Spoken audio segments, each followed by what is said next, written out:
Speaking of inspiration, how does this all fit into your work in Haiti? About 10 years ago, 8 years ago, I was in Italy and I was being interviewed by an Italian journalist, Silvia Buzzetti, and she was asking me questions about In the Valley of Ella, which had just come out.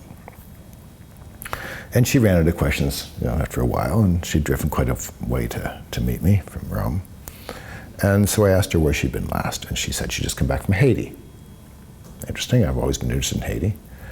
And she started telling me about this man who had been there, an American who'd been there for 20 years, and he sounded like an incredible hero. I mean, he sounded like Indiana Jones. The way he saved people and did things, a doctor, and he'd ford rivers and carry people on his backs. And I mean, amazing story after amazing story, and I just didn't believe her, because I don't believe in heroes. I don't. It's bullshit. No one's that heroic. So, but the story sounded really remarkable. So after a few months, I couldn't resist. I got in a plane and I went to find him. And there was another group of Italians who were there, and hooked up with them. And I stayed with him as he worked in the slums for a week. And the stories were true. And he was doing this work with so little help, so little money. And I couldn't walk away from that. And so I started this organization. I took this organization I had called Artists for Peace and Justice, which originally started out as an ad hoc organization, group of people who were talking about issues of the war and that, and civil rights.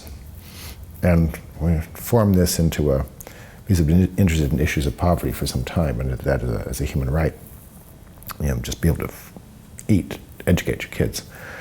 And so I came back, I brought that fellow, Father Rick Frechette, down here to Los Angeles. I introduced him to some of my friends. It was just adorable. I had a dinner in my backyard, 8 of us or something. And because I wanted him to I figured celebrities are how we get everything done here. It's how you get any notice for anything.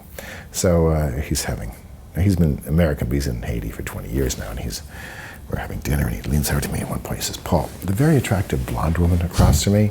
I said, "Charlize Theron?" He said, "Yeah." "What does she do?" I said, "She's an actress." Okay, he had no idea. The only person he recognized was Barbara Streisand. He decided that Babs, he did from 20 years ago, but everybody else, all these other movie stars, had no idea. They were kind of charmed by that. So I took a bunch of them down to Haiti with me, and they, Diane Lane, Josh Brolin, some wonderful friends. Went down, and Madeline Stowe, good people. And tried to raise some money, come back, raise them. It was hard. But he would support some of the schools he had in the slums, things like this. And ended up just supporting it myself because I couldn't raise the money.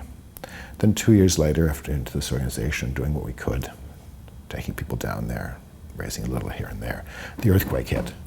And then people who were friends of mine knew that I knew Haiti, and so when they were going there and wanted to do something good, we hooked up. And people like Sean Penn, who has done such amazing things down there, we flew down together, and right after the quake, and Donna Karen, a lot of people who really wanted to do good work.